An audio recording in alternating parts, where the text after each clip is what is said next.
fatty, and this is really the perfect bike for me.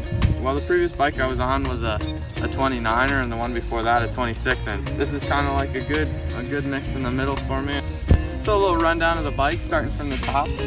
Up front, it has a 100 and some odd, no, we got a Manitou 110 millimeter fork. I run the Renthal Fatbar. It suits my riding style, and I like how it kind of gets you up a little bit, save the back. Specialized lock-on grips, Tektro brakes, and for shifter, SRAM NX11. All comes stock on. And Hardtail, because it's all I can afford. But I like the efficiency of it too.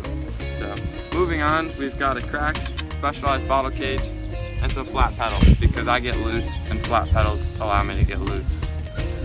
Dropper seat post, because you gotta get loose.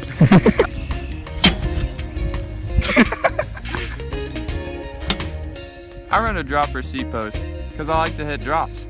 So on a more serious note, this bike runs around 1500, and I firmly believe that it's one of the best bikes you can get for the money. With the dropper seat post and the mid-fatty tires, it's a really good bike for what you're paying for, and I feel like the mid-fatty tires make up for the lack of suspension in the rear, so I really enjoy riding it. It's super playful, super easy to just throw around, and it's a really fun bike.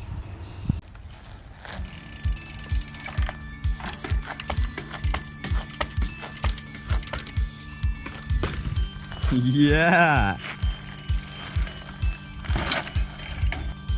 Seated wheelie. Yeah!